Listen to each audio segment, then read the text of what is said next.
In this video, I'm going to talk about a few basic string methods in JavaScript. A string is just some stuff in quotes. You're going to see this a lot. I don't know why programmers call these strings. It's just a bunch of text. Could be actually numbers too, but anything in quotes is treated like a character string. So here I've defined a string called sentence. I like pizza, of course, and another string called word, and it's pizza, of course. Now, these are just variables. I could call them anything I want. And underneath, I'm going through a few of the most common string methods. There are lots of them, though. You can just look it up in W3 Schools if you like. There's tons of string methods. But these you will encounter quite often. So I'm just going to go through these one at a time, and most of this is pretty intuitive. So I made a variable called lower, and I set it equal to sentence dot to lowercase parentheses. What this does is just what you would expect. It takes the sentence. Now again, I'm just calling it sentence here because that's my variable name. If I had called this cookies, then this would be cookies dot to lowercase, right? This is sentence, that's just a variable name. Could have called it anything. But dot to lowercase will take the sentence and lowercase the whole thing. Dot to uppercase, yeah, what do you think? That uppercase is my sentence, and I've assigned the variable upper to that. And then I made a variable called len, and that will tell me the length of the sentence. Notice again, the syntax here is very precise, very important. No parentheses after length. If you take AP Computer Science, we'll get into why sometimes there are parentheses and sometimes not. But basically, this is calling a function, calling a method. This is not. So two lowercase to uppercase. And again, this is case sensitive. The L is uppercase, the C is uppercase, and then a set of empty parentheses around here. Nothing goes in the parentheses. Whereas length, no parentheses. Index tells me the position of something in some other string. So here I'm saying sentence.index of pizza. This will tell me the starting position of pizza in sentence. Okay. Now, actually, I already have a variable which I assigned pizza to. So this is actually, I'm going to change this. Really, I'm just looking for word in my sentence. It'll tell me the index. And then I made another variable called sub, and I set that to substring from 4 to 8. Substring, as you would expect, returns or gives you part of a string. So let me run this, and we'll talk about the output a little bit more. And if I run this, hey, no big surprise. This is my typical document.getElementById, and I'm just returning everything. Lower, this might be new. You're allowed to put HTML inside of an output string like this. So BR, that's a line break. So that's why I'm getting a line break. Everything is starting out on a new line. It's not beautifully formatted. So lower, upper, len, index, sub, they're each on a new line. So let's just make sure that this makes total sense. The first thing that I'm printing out is lower, so that's my sentence in lowercase. Yeah, that worked. Uppercase, there it is in uppercase. 13, yeah, that's the length of this sentence. Now if I count 1, 2, 3, 4, 5, 6, 7, 8, 9, 10, I think I'm losing track here. Yeah, I'm sure it's 13, but you know what? It includes blank spaces, so make sure you can. It should be 13. 7. Now, what is that 7 from? That 7 is the index, right? I'm finding index is the index of word in sentence. Well, again, my word was pizza. Index means position. So it returns the position of this word in this sentence. And actually, let me count that just to be sure. Now, this is a little bit different because positions start at 0. So this I right here, this I, that's actually position 0. Position 0, position 1, 2, 3, 4, 5, 6 is the blank space, 7 is the P in pizza. So that's why it returns 7. All right, let me say this again because this always confuses students.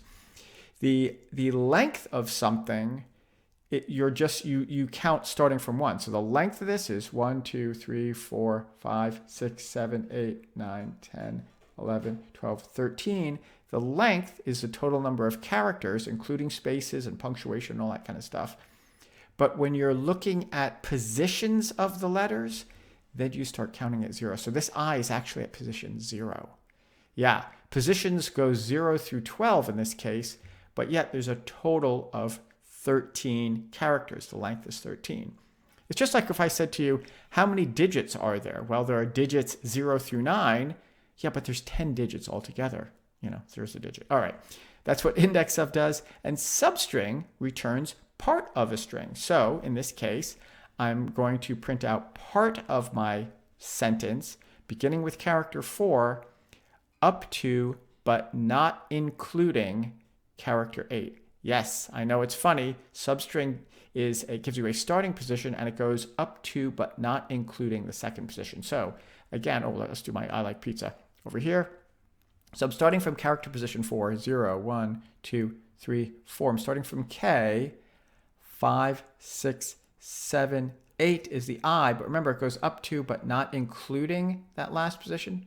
Yeah, so it stops at P. Yeah, so that's why over here it just gave me KE space P. Okay, and I'm printing it all out. Hopefully this makes sense. All right, just hang in there another minute. I'm just going to go over a couple more super quick examples. So here I have a string called str. It's cookies instead of pizza for a change. And here I have a variable called last, and I've set last to string.substring str.length. Yes, you can put these functions within other functions. Well, you know what string.length or str.length does, or I should say what .length does. .length tells me the length of this string, right? I named it str. I named this str. Again, this is just a variable name. I can call this anything as long as I call that the same thing. What do you think this is going to print out? I'll give it some thought. And then underneath, I'm set a variable called index to str.index of pi. So presumably, it's going to tell me the position of pi in str. Of course, pi is not in my string called str. Interesting. And then here I'm using substring str sub equals str.substring. Now, in the last example, I gave you two numbers, something to something. Well, it turns out that if you just put one number in substring, it'll go from that position to the end of the string. And actually, I did that right here. str.length is just one number. All right, I'm going to run this quick. Is that what you expected? So it turns out, well, maybe we'll come back to this first one. It turns out that index of returns the value -1. This is very important to remember this. It returns the value -1 if the thing that you're looking for is not found, right? I'm looking for the index of pi in cookies. Well, pi's not in there, so it returned -1. Interesting. Let's look at this. The last example says string.substring starting from position 1. And again, if you don't put a second number there, it'll go to the end of the string. So that's why it started from position 1. Remember, you start counting at 0. 0, position 0 is the C, position 1 is the O, and it went to the end of the string. That's why it said ookies. So maybe now you can guess why this first example, str.substring, str.length, it printed out nothing. Why is that? Well, because I'm asking for the substring beginning at the length. Remember, the length of this thing is 1, 2, 3, 4, 5, 6, 7. The length is 7, but the positions start counting from 0. Oh, I don't know why programmers do this. It has some historical significance, but you always start counting from 0. 0, 1, 2, 3, 4, 5, 6. So that last letter is letter 6. If I just wanted that last letter to get printed out, that would just be length -1. How would I get the first letter to get printed out? What do you think? Yeah.